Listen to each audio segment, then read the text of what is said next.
Hey guys, it's MJ, and in this video we're looking at Genesis chapter 1 verse 3, which says, God said, "Let there be light," and there was light.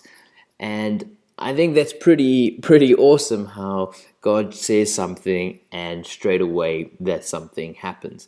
And we're seeing how powerful the word of God is. And what we're going to see later in the Bible is that the word is synonymous with Jesus, and we know Jesus is part of the Trinity, which is part of the whole Godhead, of the whole higher power that we subscribe to and that we worship.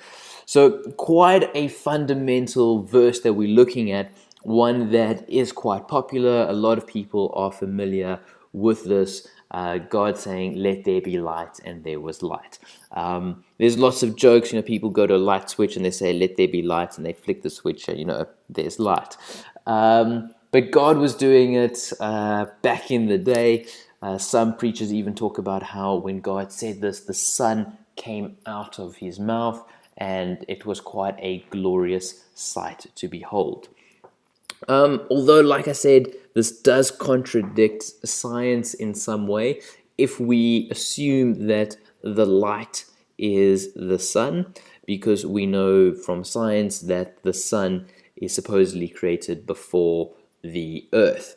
And we saw in the previous video where God was talking about the earth and the water, and now he's talking about the sun. This is the first mention of the sun. But that is assuming that the word light has got the physical connotation to sun. If we look, light also has a lot of figurative meaning, words like salvation, words like joy, words like life. And what we can also see is, if we look in the whole figurative side of it, before we had this darkness, which could be synonymous with chaos, and now we're bringing in light, which I guess another word that we can throw in there could be order. And what we're going to read or see in the next video, and I'm careful not to jump the gun, but it says, God saw that the light was good, so God separated the light from the darkness. Very interesting verse that, so make sure you watch the next video.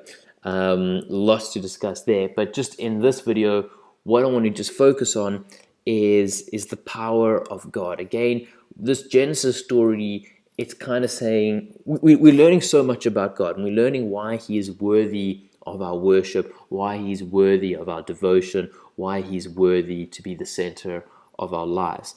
And for someone to just come up and say, "Let there be light," and there was light, it is showing the absolute power that is in this all-powerful being. What else can we talk about? Light is a big concept in the Bible.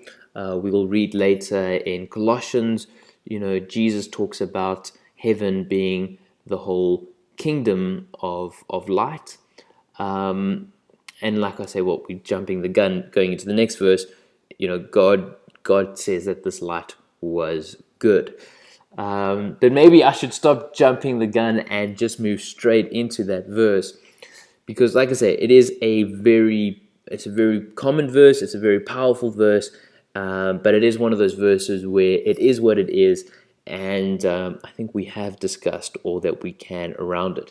If you've got any more thoughts or any more suggestions around this verse, please feel free to let me know in the comment section below.